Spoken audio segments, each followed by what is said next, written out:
Leopoldo Giraldo Velázquez, gerente para el COVID-19 en el departamento de Antioquia. Gerente, muy buenos días, gusto saludarlo esta mañana aquí en Consejo de Redacción. Muy buenos días para ustedes aquí en la mesa y para los televidentes que están allá pendientes de Teleantioquia.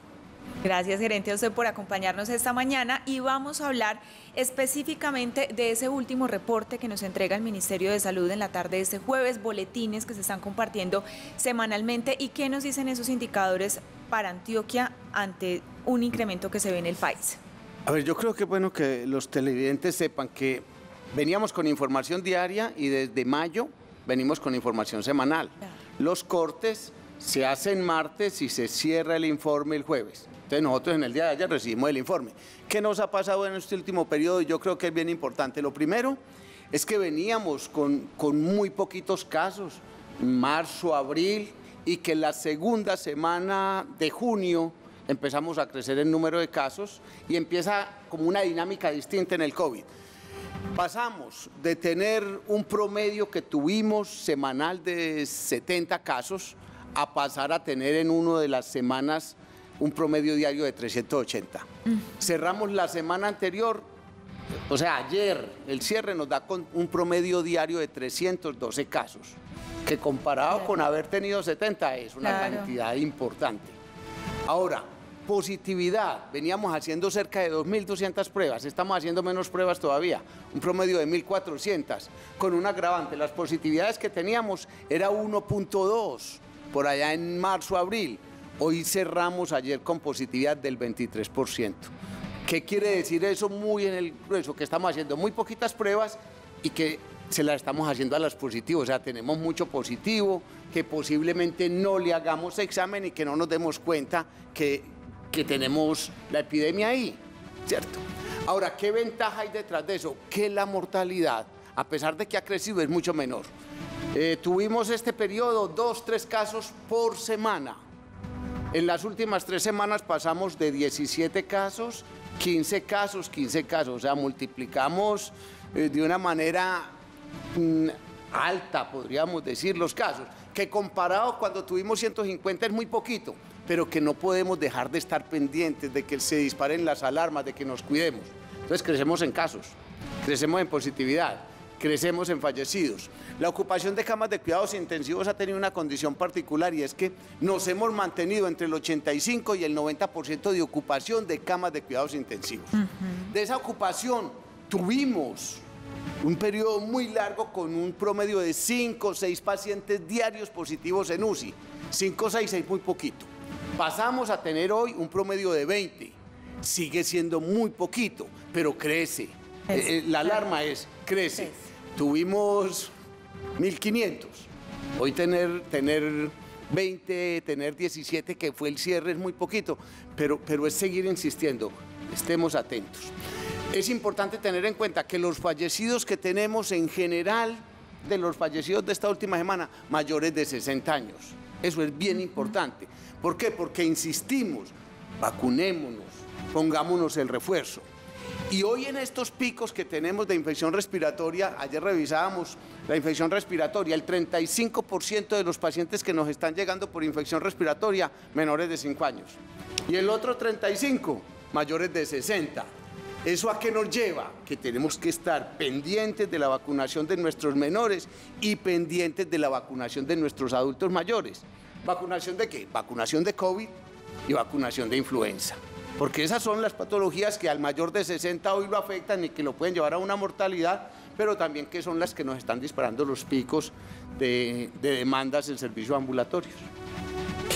Gerente, quisiera preguntarle cómo avanza precisamente la vacunación, porque cada vez, de alguna manera, en diferentes municipios se cierran esos puestos de vacunación. ¿Cómo avanza el tema de la vacunación en el departamento, principalmente el tema de refuerzos?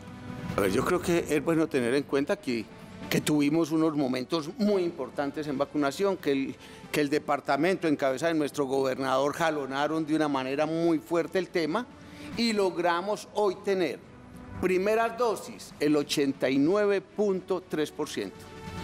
Ahora con un crecimiento muy lento en este último periodo.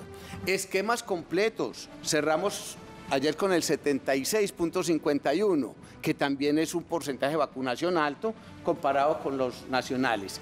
Y si miramos refuerzos, estamos en el 43.9. Quisiéramos estar, y el gobierno nacional hoy pone, lleguemos a primera dosis al 90, lleguemos a temas completos al 80 y lleguemos a refuerzos al 70. Esa se ve lejos, porque a nivel nacional estamos cerca del 40, tal vez un poquito menos, nosotros vamos en 43, pero estamos lejos. Pero insistir, si los que están yendo a consultas y los que se están enfermando son mayores de 60, tendremos que ir a buscar el biológico. Pero recordemos que el biológico está disponible en todos los puestos de vacunación que históricamente hemos tenido para el programa ampliado de inmunizaciones para los mayores de 12 años. O sea, los refuerzos están ahí disponibles. Y la cobertura en menores entre 3 y 12 años de vacunación de COVID todavía sigue siendo muy bajita.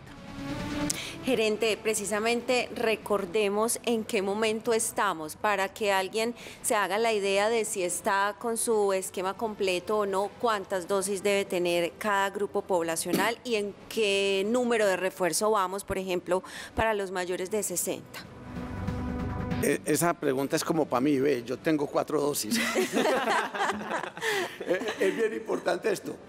Nos pusimos en algunos biológicos Janssen una dosis, sí, y ya nos hemos ido poniendo el refuerzo, segunda y tercera dosis. Sí. Nos pusimos con nuestros biológicos, los biológicos que eran de 2 dosis. Entonces nos pusimos la primera dosis, nos pusimos la segunda, nos pusimos el primer refuerzo y nos pusimos el segundo refuerzo. Una persona hoy debería tener, dentro de las condiciones para protegernos, 4 dosis de vacuna.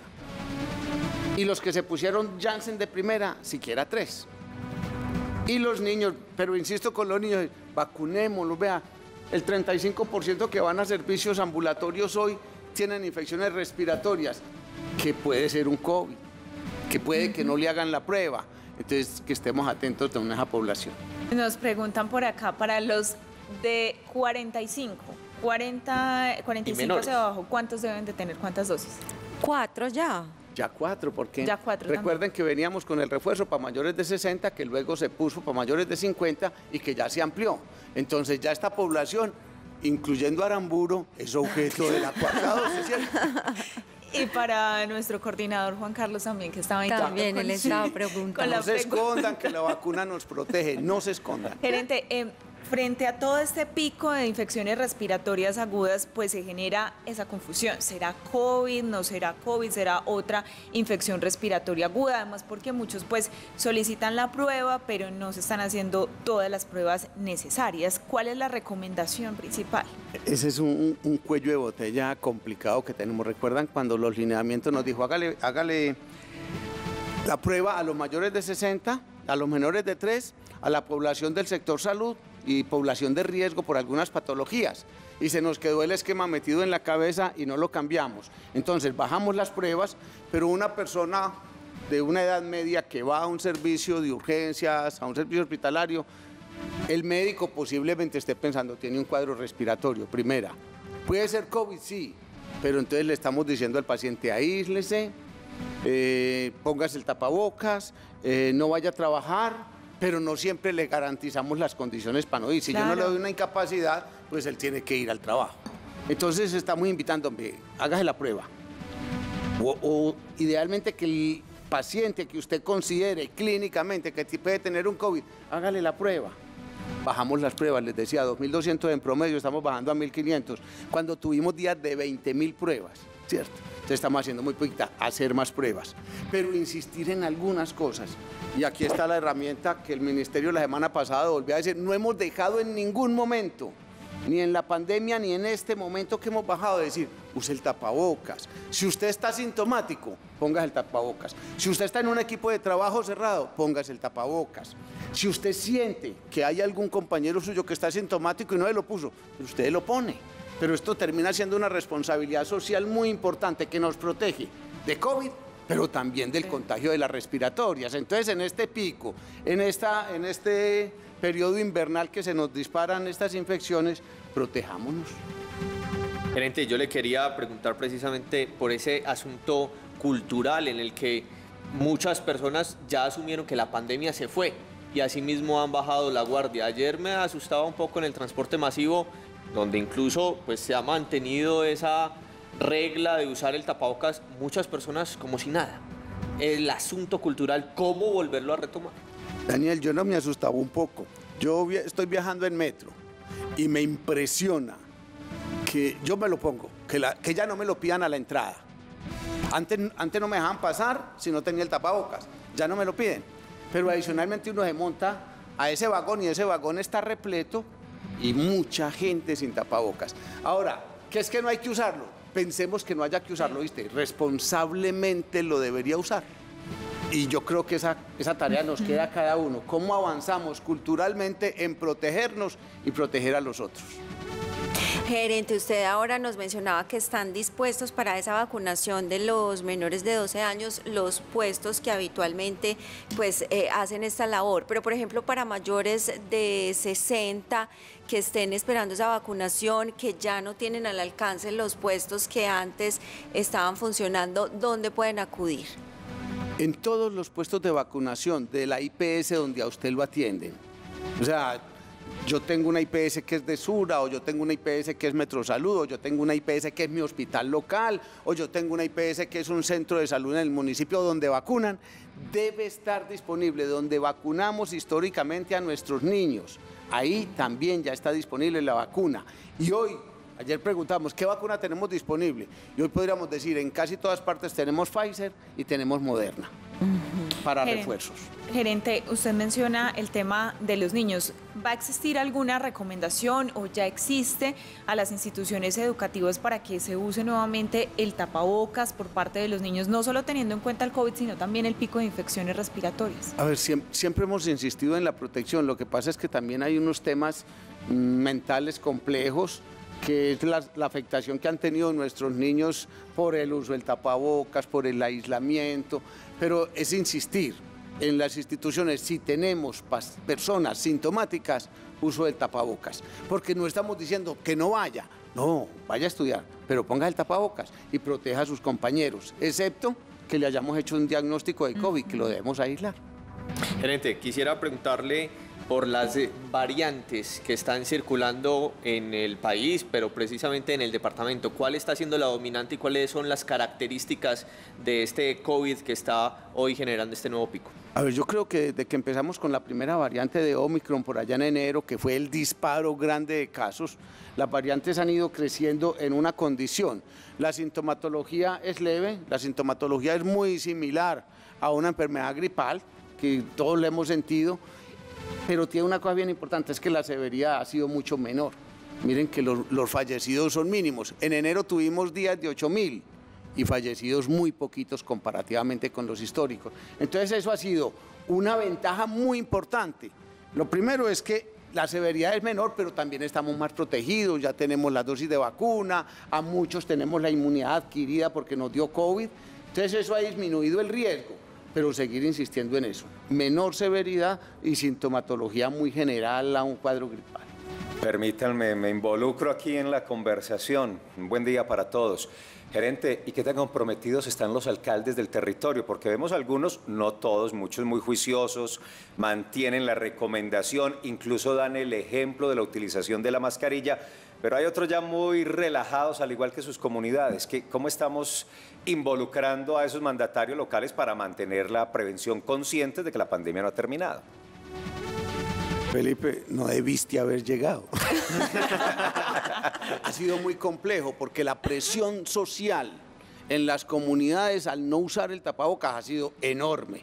Entonces los alcaldes y las administraciones han tenido muchas presiones de los gremios, del comercio, pero de la población general. Ahora, hay alcaldes que insisten y siguen con la problemática. Hay municipios donde tenemos casos en mayor cantidad, área metropolitana básicamente, un poquito en occidente, en algunos municipios porque hacen más pruebas, pero yo creo que nos falta un poquito de fortalecer el tema desde las administraciones, apropiar a los alcaldes del riesgo, porque es que se nos está enfermando la comunidad de nosotros. Esta sociedad somos nosotros y somos corresponsables de lo que nos esté pasando. Bueno, el mensajito de esos alcaldes, le aseguro, gerente, que a esta hora hay por lo menos 40 viendo el consejo de redacción para que nos ayuden, porque si bien no es una obligación, ya están las recomendaciones por una situación muy clara y es el incremento del que ustedes estaban hablando en esta conversación de casos y de personas fallecidas. Felipe, miren, lo que ha crecido, lo que nos hemos desatrasado en empleo, en ingresos, en general en el país, lo que ha avanzado Antioquia en esto, que no se nos convierta en un retroceso por no tomar las medidas mínimas hoy son mínimas, usar el tapabocas, mantener el distanciamiento, no obligatorio, la operación y la movilidad está conservada totalmente. ¿Cómo usar las dos cosas que nos permitan seguir rescatando ese empleo, seguir rescatando el comercio y toda la movilidad que teníamos? Pablo, usted que estaba conduciendo la conversación con el doctor Leopoldo, ¿algo más con él? Que Felipe se vacune para la quinta dosis ya casi. No, yo voy como para 7 ya. Y Juan Carlos, pues ni le decimos cuántas tiene. No, ya agotó la existencia de una IPS. No, las recomendaciones entonces quedan claras. El panorama, doctor Leopoldo, muchas gracias por acompañarnos esta mañana. No, muchas gracias a ustedes por la invitación. Y la invitación, este tapabocas no es un adorno, no es para tenerlo en el bolsillo. En los puntos de riesgo usemos el tapabocas, protejámonos nosotros, que de esa manera protegemos a nuestras familias, a nuestras comunidades y a nuestra sociedad. Gracias, gerente, muy amable. ¿Sí le ofrecieron buñuelitos los que le mandé o no le llegaron? Deben estar en camino y duros. Por ahí vienen. Dice que son muy buenos, dice. Sí. El gerente para la contención, para la atención de la COVID en Antioquia, el doctor Leopoldo, gracias por acompañarnos esta mañana.